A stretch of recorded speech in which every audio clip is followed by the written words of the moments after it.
My father called me dead weight into a microphone in front of 200 people at my sister's graduation party. I know the exact number because I counted the chairs while he was talking. It gave me something to do with my eyes. That was 7 years, 4 months, and 11 days ago. And last Thursday, at 7:42 in the morning, he called me asking for a favor. I was on my second cup of coffee when my phone lit up, Nashville area code. I hadn't blocked it. I just hadn't answered it in 89 months. Stared at it through 2 full rings, then picked up, because I'm a lead CRA with a federal grant portfolio, and data collection requires exposure to uncomfortable stimuli. I answered the way I'd open a patient file I already knew was going to be bad. Note the date, the time, start writing. Let me back up. To understand why that call landed the way it did, you have to understand what I was walking away from when I left Nashville. I grew up in a 4-bedroom house in a Nashville suburb. My father, Donald Harris, sold medical equipment. Good at it, too, with the easy, backslapping energy that made people trust him before he'd said anything worth trusting. My mother, Linda, sold real estate. She had a way of describing a house in terms of what it could become rather than what it was, a transferable skill she applied to most things in her life, including her children. Cassidy was the one who made sense in that house. 3 years younger, built for the role she'd been assigned. Blonde, athletic, voted homecoming court without campaigning. Teachers liked her. Neighbors liked her. I'm not saying this with bitterness. It was simply true. The same way it was true that I was none of those things. I was quiet and specific. I liked biology. I kept a spreadsheet of class rankings from 6th grade onward. The problem was never who I was. The problem was that in the Harris household, who I was didn't generate any social return. I started noticing the math of it around 8th grade. Cassidy's A- got the refrigerator treatment. Magnet placement, mention at dinner. My second place finish in the district science fair got a, "That's nice, honey," without Linda looking up. I started keeping records. Differential in birthday party spend. Differential in dinner conversation airtime. Number of times my father used the word proud directed at Cassidy versus at me in a given month. I noted these things not to weaponize them, but because quantifying was how I processed a world that kept telling me I was misreading it. If it was in the numbers, I wasn't imagining it. By 17, I'd gotten good at making myself small enough to not be a problem. I applied to colleges on my own, got into a school in Texas on a partial scholarship and work study.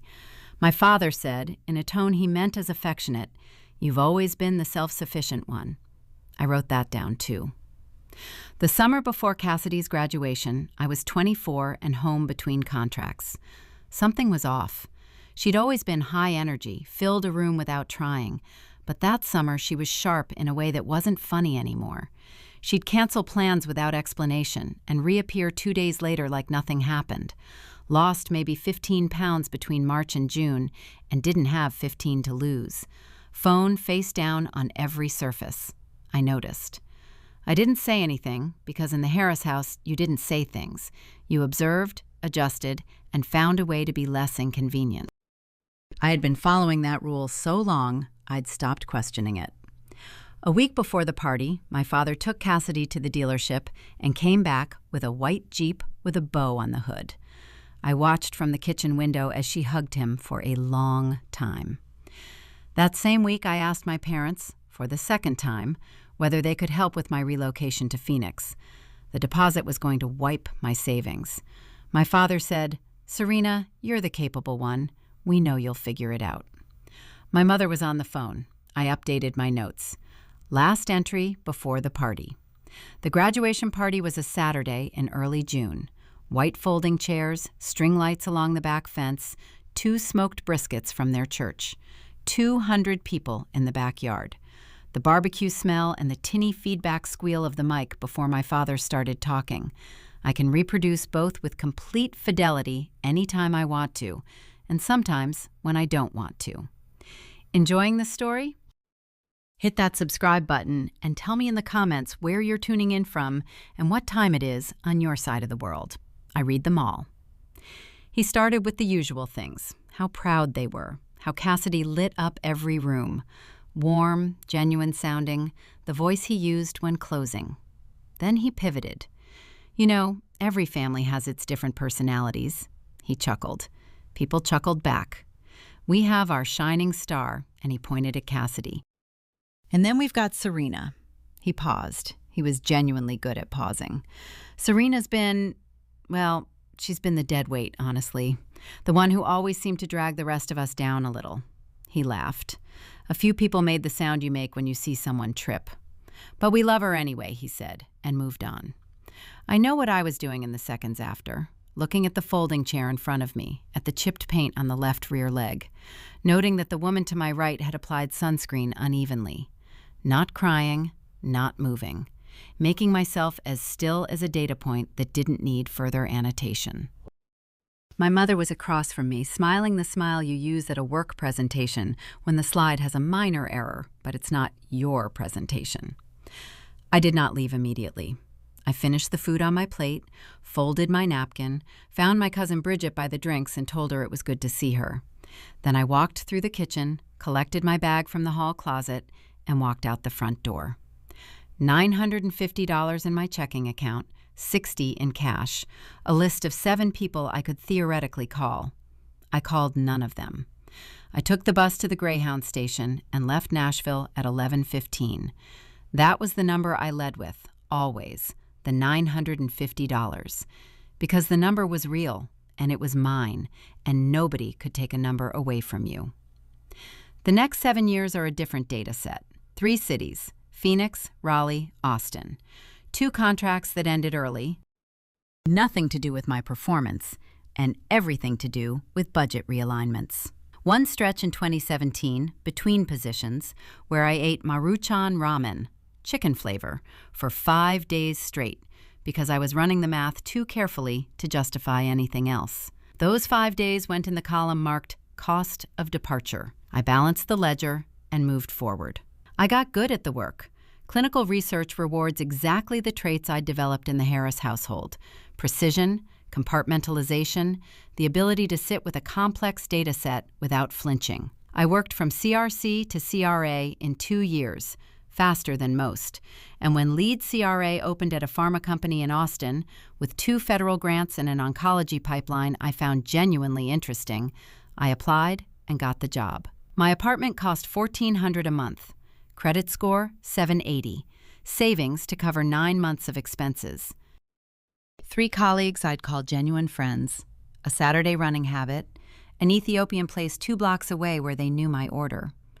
A life that was architecturally sound, built to spec, from scratch, with no support from the people who were supposed to provide it. Not sentimental about it. It was data. It was mine. The Thursday call came in at 7:42 a.m. I pulled out the notepad I kept by the coffee maker and uncapped my pen. Serena. His voice was the same, that warm, practiced register. Hey, sweetheart. I said nothing and wrote the time at the top of the page. I know it's been a while, he said. I know things ended I know we haven't talked. He stopped. Apparently in 7 years, my father had developed a relationship with incomplete sentences. It's Cassidy. She's gone. We can't find her. I wrote the word gone and put a question mark next to it. Define gone, I said. He exhaled. She left her apartment 4 days ago. Her roommate called us when she didn't come back. We filed a missing persons report, but since she's an adult and there's no evidence of foul play, the police said they're limited in what they can do. He cleared his throat. We need your help, Serena. You know people. You're in the medical field. What aren't you telling me? I said. It wasn't a question. A pause that lasted approximately 6 seconds. I counted. She's been struggling, he said finally, with some things. What things? Another pause. Prescription painkillers. It started after her knee surgery 3 years ago. It got worse. I put the pen down. 3 years. The word moved through my head like a marble finding the lowest point. 3 years of Cassidy fighting an opioid addiction, and this was the first I was hearing it. I picked the pen back up. And you're telling me this now because we don't know what else to do, he said. and his voice did something complicated I recognized as the closest he was capable of getting to genuine distress. "She mentioned you. She said your name. We need you, Serena." I asked for the roommate's name, Cassidy's address, the prescribing physician, and the insurance carrier. He had 2 of the 4. I told him I'd be there in 8 hours, a number I gave him to end the call, and booked a flight. $240 one way. I packed a carry-on and my laptop bag, work equipment, a legal pad, 3 pens, and the steady-state calm I'd spent 7 years manufacturing into something that actually held under pressure. My mother was in the driveway when the rideshare pulled up. Linda Harris at 58 looks almost exactly like Linda at 45. What happens when you spend your life managing surfaces? She moved toward me like she was going to hug me. I stepped past her toward the front door. "Where are her records?" I said. She faltered. We have some things inside. Come in." Her medical records, insurance information, any documentation from any facility she's been seen at in the last 3 years. I turned on the porch steps and looked at her. All of it. Today. Her mouth did something unhappy. "Serena, we've been through a very difficult—" "I know," I said. "I'll need that documentation anyway." My father came in from the living room, looking older than I'd expected. Data I processed and filed. He said Serena in the tone of someone about to give a toast. I said, "Documentation first," and sat down. We spent 45 minutes going through what they had, less than it should have been. Insurance cards, a couple of referral letters, 1 ER discharge summary from 14 months prior listing opioid-related complications as a secondary diagnosis. I photographed everything. My mother told a story about being blindsided, soft edges, careful omissions. My father nodded along. "You knew for 3 years," I said when she finished. "We didn't know the extent. You knew." I kept my voice level.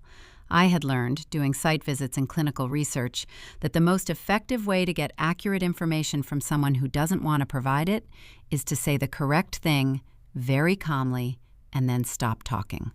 Silence does the work. What I want to understand is why Cassidy didn't reach out to me. My mother looked at the table. My father looked at his hands. "She tried," I said. "Not an accusation, a hypothesis built on the plain. Cassidy had said my name.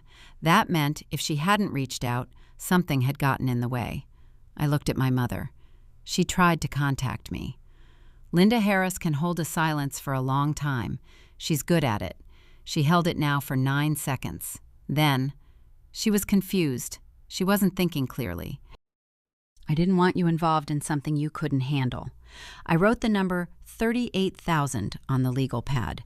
Rough estimate of what private residential rehab would cost after insurance. I wrote it because if I hadn't had something to write, I would have said something I'd need to retract. "You intercepted her messages," I said. I responded on her behalf a couple of times. When she was using, she said things she didn't mean, and I didn't want you to— How many times? She pressed her lips together. Twice, maybe 3 times, over the past year. I closed the legal pad. I looked at my mother and thought about 7 years of building scaffolding no one was going to build for me, and about Cassidy, wherever she was, trying to outrun something let into her life through a prescription pad and held in place by a family that valued a clean story more than a true one. I picked up my phone and called the roommate. Her name was Bree. She'd been waiting for someone competent to call. I could hear it in how fast she answered. Cassidy had been to a specific gas station 2 blocks from her apartment regularly. She'd mentioned a name, Marcus. She'd been taking the bus to a neighborhood near downtown. Bree said, "Is she going to be okay?" I said, "I'm working on it," which was the truest thing I had. I found Cassidy 31 hours later. Not sibling instinct, 3 calls to contacts in the Nashville medical community, Bree's information, 4 hours of methodical work. A social worker I'd kept in my network confirmed a sighting at a transitional housing facility near Murfreesboro Pike. The coordinator let me in because I spoke the right language and had Cassidy's name on an insurance card. Cassidy was in a shared room in the back. sitting on the edge of a bed in clothes that didn't fit her, and she looked up when I walked in with the expression of someone who has been cold so long they've stopped expecting warmth, and a blanket appears and they don't quite believe it. I said, "Hey."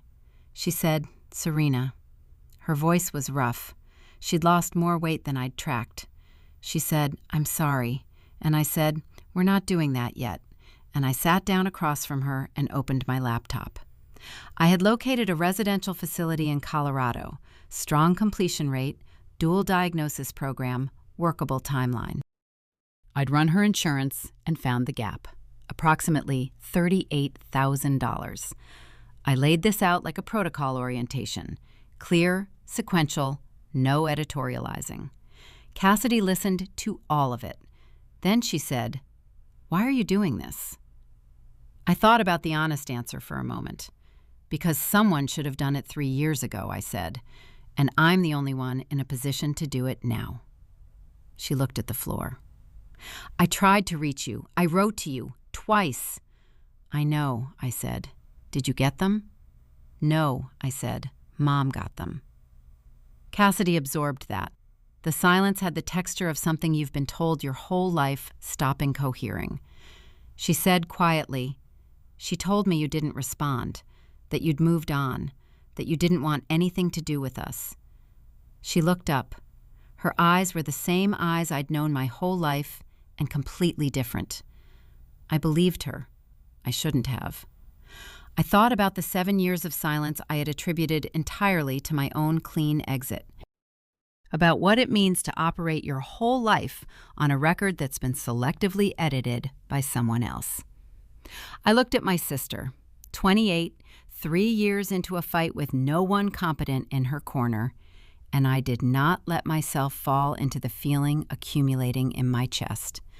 I noted it, categorized it, closed the laptop. "Here's what's going to happen," I said. "You're coming with me. We get you checked in here properly tonight, and tomorrow I go back to the house and work out the funding. I need you to not go anywhere. Can you do that?" "Yeah," she said. "Cassidy." I waited until she was looking at me. "I'm not going anywhere either." She nodded, small and uncertain, and it was enough. I drove back to my parents' house that night and laid everything out on the guest room bed. Insurance printouts, facility brochures, a cost-sharing breakdown, an intake timeline. I looked at it all arranged on the white comforter and felt the particular focused clarity that comes in the middle of a complex study when the data is telling you exactly what the next step is. That clarity has always been the closest thing I have to peace. I had mapped my parents' finances from available data. Not rich, but stable. The $38,000 was achievable. It would require choosing Cassidy over something else. That was the entire point. I went downstairs at 9. My parents were at the kitchen table in the posture they'd always used when explaining why something was going to be the way it was. My father started before I finished. "Serena, we appreciate you coming down here. We really do. But there are financial considerations." $38,000, I said. "That's the gap after insurance. That's a significant—" "You have $240,000 in home equity. County Assessor's website. A HELOC at current rates puts the monthly payment around $320. That's within your means." My mother set her cup down. "Serena, we don't think it's appropriate. There are also conditions, non-negotiable ones. During Cassidy's 90 days, no contact from either of you without my explicit approval. I will be the point of contact for her treatment team. If you circumvent that, call the facility directly, contact her counselor, show up. I will advise Cassidy to list neither of you as emergency contacts and document every attempt with the coordinator." I paused. "I've worked in regulated environments for 7 years. I know how to build a paper trail." My father stood up. He did the thing with his face where he wanted to look both injured and authoritative at the same time. "Serena, I'm your father. You can't just walk in here and— You want to talk about what you can and can't say?" I picked up the legal pad. I had written, on the 3rd page, the words that had been in my memory for 89 months. I hadn't needed to write them. They'd been lodged there since June, 7 years and 4 months ago. but writing them was a way of handling them as material rather than as wound. I read them back to him quietly in the exact rhythm he had delivered them into that microphone. The dead weight line, the laughed pivot, the love her anyway sign-off. Flat, clean, the way you read a protocol deviation report. Not angry, just accurate. The kitchen was very quiet. Outside, I could hear the lawn service 2 doors down. I wrote them down that night. Greyhound Station, because memory is selective and I wanted an accurate record. I set the legal pad down. I don't need an apology. I'm here because Cassidy needs treatment and you're going to fund it. That's the only conversation we're having. My father sat back down slowly. My mother said softly, "We were just trying to protect the family." "You were protecting the image of the family," I said. "Not the same thing. Cassidy needed medical intervention 3 years ago, and you managed the optics instead. That's the outcome of that decision, sitting in a facility off Murfreesboro Pike." I looked at them both. Nothing explosive, nothing dramatic. The same clean detachment I feel when I close a study at its primary endpoint. "You're going to fund the treatment. Stay out of my way for 90 days. After that, whatever Cassidy wants is what happens. I don't make that call."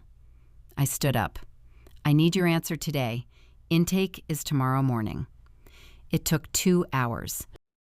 My father tried guilt, then authority, then bargaining. Bargaining was most instructive because it revealed how he prioritized when backed against a wall. In the end, it was my mother who said flatly, "Donald, we're doing it." And my father backed down, because she had always understood when a position was untenable. The drive to the facility was 2 hours. Cassidy sat with her hands in her lap and didn't say much for the first 40 minutes. Then, "What did they say when you gave them the conditions?" "Your father tried to negotiate," I said. "Your mother shut it down." She made a sound that wasn't quite a laugh. "That tracks." "Yeah." She went quiet again. Then, "What happens after the 90 days?" I kept my eyes on the highway. "That depends on what you want. I've identified sober living options in a few locations. One's in Austin." Neutral. Data point. She turned to look at me. "Austin. Good city. Strong recovery community. But it's your call. All of it. I'm just making sure you have real options instead of whatever you've been working with." Cassidy turned back to the window. After a moment, she said, "I'm sorry I believed her." "She's good at what she does," I said, "and you were sick. Those 2 things together are a lot to navigate, clearly." "Still, Cassidy." I waited a beat. "We have a lot of time to talk about all of that. Right now, I just need you to get through intake, one thing at a time." She nodded and pressed her forehead against the window and watched the Tennessee landscape go by. I drove and counted miles, which I always do. I parked in the lot and we sat for a few minutes before going in. Clear November morning, cold enough our breath fogged the windows. 11 lampposts along the path circling the grounds. I counted them. Habit. Data collection as default state. Cassidy said, "Are you going to be okay? After this? Going back to your life?" "I'm going to be fine," I said. "That's not the variable I'm worried about." "I know, but—" She stopped. "I just want you to know that I see it. What you did. Coming here. Doing all of this."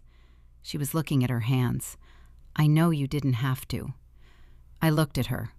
My sister, 28, same parents, fundamentally different experience of that family, wound up in the same general category of alone.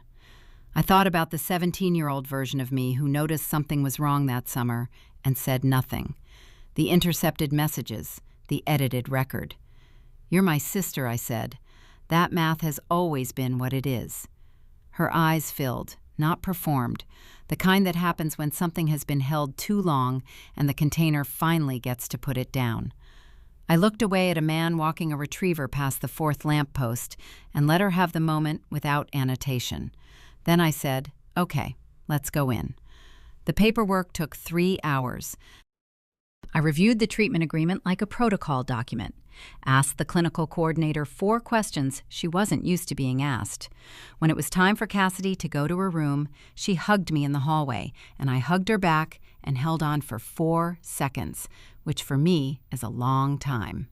I drove back to Nashville, checked out of the hotel, and was back in Austin by the following evening. I put my bag down, made coffee, sat at the kitchen table, and looked at the wall for about 10 minutes.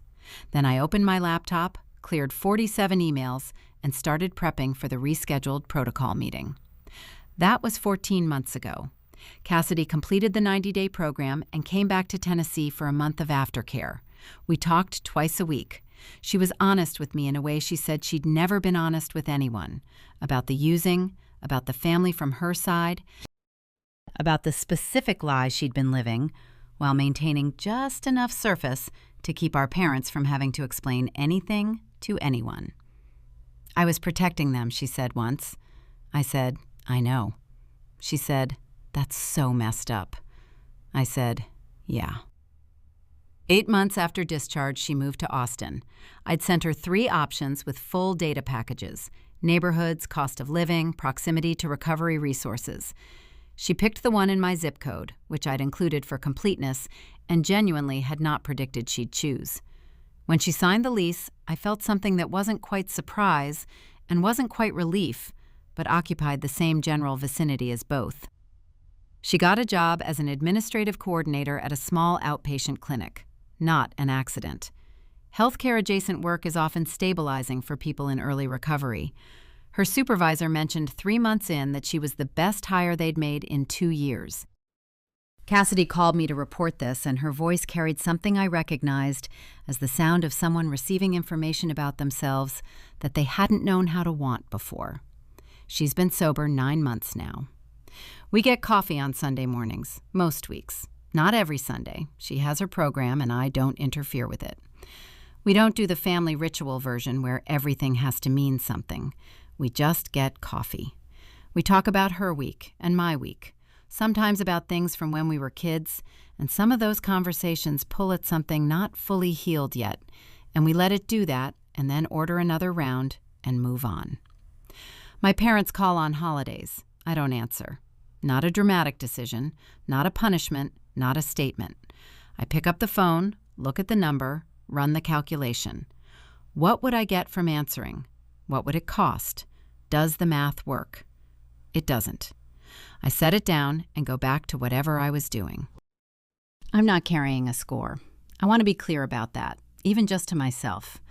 I spent years keeping that ledger in very specific detail. But somewhere between Nashville and Austin and the drive to Colorado, the ledger stopped feeling like protection and started feeling like ballast. There's a word for that. I'm not in a hurry to use it before I'm sure it fits. What I count now is different. Months in Cassidy's sobriety, 9, heading toward 10. Sundays we've had coffee, 31. Times she's called me first, which is more often than she used to, a trend line I track without annotation. Nights I've slept through without cataloging something I can't change. That number has been increasing at a rate that is, frankly, encouraging. 7 years, 4 months, and 11 days after a man said my name into a microphone at a backyard party in Nashville, I sat in a coffee shop in South Austin, watching my sister tell me about a difficult week and the things she'd done to get through it. I thought about the list of 7 names I'd made at the Greyhound station, the ones I'd decided, at 24, I would never call. I thought about what that girl was doing when she built it, counting the things she was sure of, because everything else had just been taken away.